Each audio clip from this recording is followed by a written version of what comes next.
professor Srikant Pattnaik chairman IIMT Bhubaneswar आज press meet उद्देश्य रही आम यही वर्ष बीटेक और MTech engineering and technology program आरंभ कर ओडिशा रे 100 रु अधिक इंजीनियरिंग कॉलेज आजिका तारीख में शिक्षादान दौर किंतु आमर शिक्षादान शैली एवं प्रणाली टिके फरक अच्छे आम होलिस्टिक एजुकेशन जोटा कहते शिक्षा दीक्षा स्किल नॉलेज ताऊपर आम अधिक प्राधान्य दौ आमर ये तीनोटी डिपार्टमेंट रही जो थे कि आम छात्र छात्री सहित बाहर छात्र ओडिशार सबू छात्र छात्री और अभिभावक मानक आम एजुकेशन दौ आमर गोटे विंग अच्छी कि विभाग अच्छी आईआईएमटी ओपन हाउस जोटा कि एटा आमर यूट्यूब रे अवेलेबल अच्छे जेकोसी नुआ सब्जेक्ट आसला आजिका डेट्रे साइबर क्राइम बोली गोटे नुआ सब्जेक्ट आ तार जदि आपण टिके तर्जमा करी देखिबे जेतेबेले आपनका मोबाइल रु टंका चोरी होउची किंबा बैंक रु फ्रॉड होउची आपण जेतेबेले पुलिस स्टेशन जाउचंती से बाट पाउनाहांती कोठी किए नेला केमती नेला तो जदि पुलिस इंस्पेक्टर कहे ना नहीं एठी से सुविधा नहीं आपण जानतु कटक रे गोटे साइबर क्राइम डिपार्टमेंट अच्छे आपण जाइए सेठी एफआईआर दियंतु से जो जिनसटा कौन जिनसटा कहीं है कौटी गोटे साधारण जनता जीव ताकू आम एजुकेट करूँ यही आईआईएमटी ओपन हाउस दुई नंबर जिनस आज जदि हो पारुनी भविष्य कौन हो पार ना ना से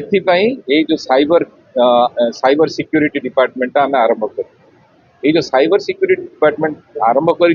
पिला जानी पारुनी जे आर चाकरी कौटी अच्छी आर चाकरी अच्छी जितेबाला जो पुलिस स्टेशन गुड़ाक आउ 5 वर्ष पर सबू जगह जड़े जड़े साइबर क्राइम इन्स्पेक्टर रही जो साइबर क्राइम इन्स्पेक्टर रे से कौटू आसवे यही जो साइबर सिक्योरिटी पिला माने पढ़ी से साइबर क्राइम इन्स्पेक्टर बने तो यही जदि आम ये जिनसा सुविधा जन सरल बुझेदेलु ताले सी एडमिशन टा नौ सेमती आर्टिफिशियल इंटेलिजेंस आ मशीन लर्निंग गोटे डिपार्टमेंट अच्छी तो पिलाटा जाऊँगी पास कले चाकरी कौटी पाई गोटे मेढ़ा पल भाया समस्ते सी पढ़ी मु पढ़ी और आउ गोटे जिन ओडिशा चाकरी अच्छी ना नहीं भारत में चाकरी अच्छी ना नहीं विदेश चाकरी अच्छी ना नहीं केते टंका मिलूँ यही जो जिनस गुड़ाक आम ये बुझे कर डॉक्टर जयदेव कर आईआईएमटी निर्देशक भाव में कार्य करम ओडिया गोटे प्रभाव अच्छे बण मल्ली बण में मौली जाए कि तार बास चारिड़े चहटी जाए ठीक से आईआईएमटी भुवनेश्वर 2007 मसीह कार्य करुले सी जनसाधारण निकट को छात्र छात्री निकट में पहुँची पारे कि आईआईएमटी बर्तमान BBA BCA MBA MCA BTech विभिन्न विभाग में रही civil electrical mechanical computer science and engineering computer science AIML artificial intelligence machine learning cyber security MTech in computer science AIML ये कार्यक्रम प्रोग्राम ओडिशार जनसाधारण छात्र छात्री मानी जोगाऊँ एठार जो शिक्षादान दि जाए प्रथम कथा हूँ यार क्लासरूम साइज हूँ 30 छोट छोट क्लासरूम करके पिला शिक्षा दि जाए कहीं पिला और शिक्षक सहित घनिष्ठता बढ़ी पारे आपण मैंने जानी अतीत गुरुकुल गुरुकुल आश्रम पे पढ़ुते से शिक्षक छात्र सहित संपर्क रोकता ये आम से गोटे संपर्क रखुचे ता सहित कौन करुचे नेशनल एजुकेशन पॉलिसी एनपीटीईएल स्वयं प्लाटफर्म ये जो सब भारत सरकार विभिन्न प्लाटफर्म रही